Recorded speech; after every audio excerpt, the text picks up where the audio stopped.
ওই দরজার দিকে তাকিয়ে থাকে যদি তার বাবা ফিরে আসে। অন্তর্বর্তী যে সরকার তারা সম্পূর্ণ ব্যর্থ হয়েছে এই গুম কমিশনকে পাবলিককে নিয়ে আসার, পাবলিক শুনানি করার। তারা ব্যর্থ হয়েছে এই শিশুগুলো, তাদের আত্মীয়দের, তার মায়েদের, তার ভাইদের যে কান্না, সেই কান্নাকে বন্ধ করার। আমার আজকাল এই অনুষ্ঠানগুলোতে আসতে খুব কষ্ট হয়। কষ্ট হয় এই জন্য যে আমার সামনে এই যে বাচ্চাগুলো এখানে বসে আছে, এদেরকে আমি খুব ছোট দেখেছি। আমাদের প্রত্যাশা ছিল যে এই পরিবর্তনের পরে আমাদের এই ছাত্র জনতার অভ্যুত্থানের পরে যে পরিবর্তন এসছে, সেই পরিবর্তনে অন্তত এই ছেলেদের খোঁজ আমরা পাব। কিন্তু আমরা দেখেছি যে দুর্ভাগ্যক্রমে এই মেয়েটি আমার যে পাশে দাঁড়িয়ে আছে, তুলি, দাঁড়ে দাঁড়িয়ে ঘুরেছে। আজকে নয়, কয়েক বছর ধরে নয়, কয়েক বছর ধরে, প্রায় এক যুগ ধরে আমি এখানে অনেককেই চিনতে পারছি, আমাদের মেয়েদেরকে, ছেলেদেরকে, যারা সেই ছোট থেকে আস্তে আস্তে বড় হয়েছে। এরা মঞ্চে দাঁড়িয়ে আমাদের পার্টি অফিসের সামনে অথবা প্রেস ক্লাবের সামনে দাঁড়িয়ে যখন বাবার ছবি দেখিয়ে বলতো যে আমি আমার বাবার হাত ধরে ঘুরে যেতে চাই, আমি ঈদের মাঠে যেতে চাই। একজন পিতা হয়ে আমরা সেই কষ্ট এখনো বলতে পারি না। আমি জানি না যে আমরা এই মানুষগুলোকে কোনোদিন ফিরে পাবো কিনা।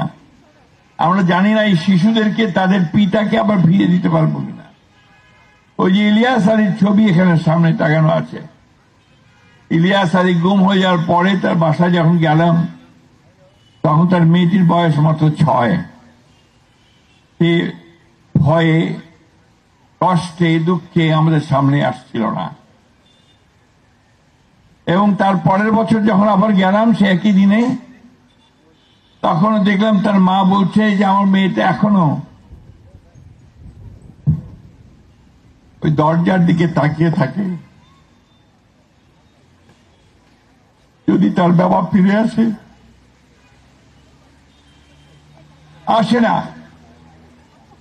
আসার কথা নয়, কারণ যারা সেই ভয়াবহ দানবেরা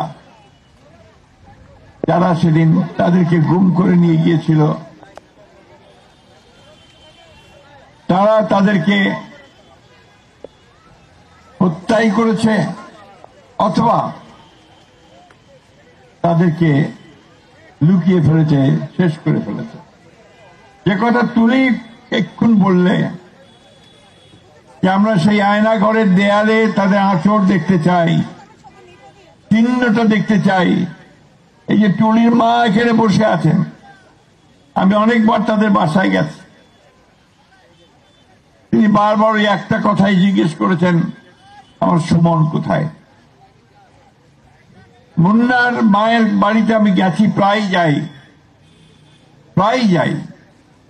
মুন্নার বাবা মুন্নাকে খুঁজতে খুঁজতে ভারতে গেছে, সেখানে প্রায় সব জায়গায় গেছে, শেষ পর্যন্ত মুন্নার বাবা অসুস্থ হয়ে মারা গেছে। এই যে ভয়াবহতা, এই যে নিষ্ঠুরতা, এই যে মানবিক অধিকারগুলোকে সম্পূর্ণ নিশ্চিহ্ন করে দেওয়া, আমরা যারা বাংলাদেশে বয়োজ্যেষ্ঠ মানুষ, আমরা কখনো এটা চিন্তা করতে পারিনি এই আওয়ামী লীগ সরকার আসার আগে। আমাদের কাছে ডিসঅ্যাপিয়ারেন্স এটা একটা বইয়ের বা খবরের কাগজের একটা তথ্য ছিল। এটা কিছুক্ষণ আগে বলল যে ল্যাটিন আমেরিকান দেশগুলোতে এই ডিসঅ্যাপিয়ারেন্স ঘটত, আমাদের দেশে এটা আগে ছিল না। এই প্রথম এই ভয়াবহ দানব আওয়ামী লীগ সরকারের, হাসিনা সরকার তার রাষ্ট্রযন্ত্রকে ব্যবহার করে এই বিষয়টাকে নিয়ে এসেছে। আমরা সারাক্ষণ কাজ করার চেষ্টা করেছি। আমাদের 60 লক্ষ মানুষের বিরুদ্ধে মিথ্যা মামলা হয়েছে। আমাদের প্রায় 20,000 মানুষ বিনা বিচারে এক্সট্রা জুডিশিয়াল কিলিং এ বিভিন্নভাবে তাদেরকে হত্যা করা হয়েছে। 1700 এই আমাদের নেতা কর্মীকে গুম করে ফেলা হয়েছে। আমরা এখন পর্যন্ত তার কোনো সদুত্তর পাইনি। একটা কথা খুব স্পষ্ট করে বলতে চাই, প্রথম দিন থেকে আমরা এদের সঙ্গে আছি। এদের সঙ্গে নয়, আমরা বাংলাদেশের প্রতিটি নির্যাতিত নিপীড়িত মানুষের সঙ্গে আছি। আমরা আমাদের নেত্রী দেশনেত্রী বেগম খালেদা জিয়া 6 বছর মিথ্যা মামলায় কারাগারে আটক থেকেছেন। আমাদের নেতা তারেক রহমান সাহেব নির্বাসিত হয়েছিলেন, এখনো আছেন। আমরা যার নেতৃত্ব করেছি, আমরা একজনও বাকি নেই যার মধ্যে 100, 150, 200, 300, 400 পর্যন্ত মামলা নেই, সেই মামলাতে হারাস্ট হয়নি। সুতরাং এ কথা ভাবাটাও ভুল হবে যে বিএনপি এই বিষয়গুলোকে এড়িয়ে যাবে।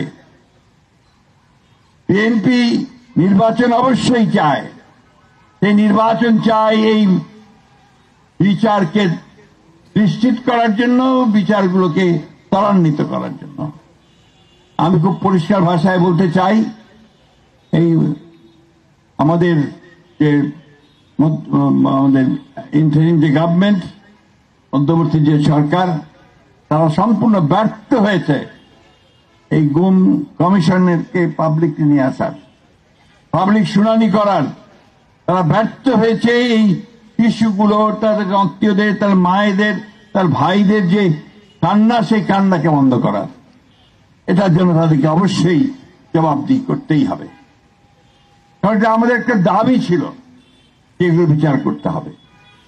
আমরা এটুকু নিশ্চয়তা দিতে পারি যে আমরা এই বাচ্চাগুলোর সঙ্গে আমরা সারাক্ষণ আছি, টুনির মায়ের সঙ্গে সারাক্ষণ আছি, এবং আমরা শেষ পর্যন্ত, যতক্ষণ পর্যন্ত না এদের বিচার চূড়ান্ত হবে, আমরা তাদের সঙ্গেই থাকবো।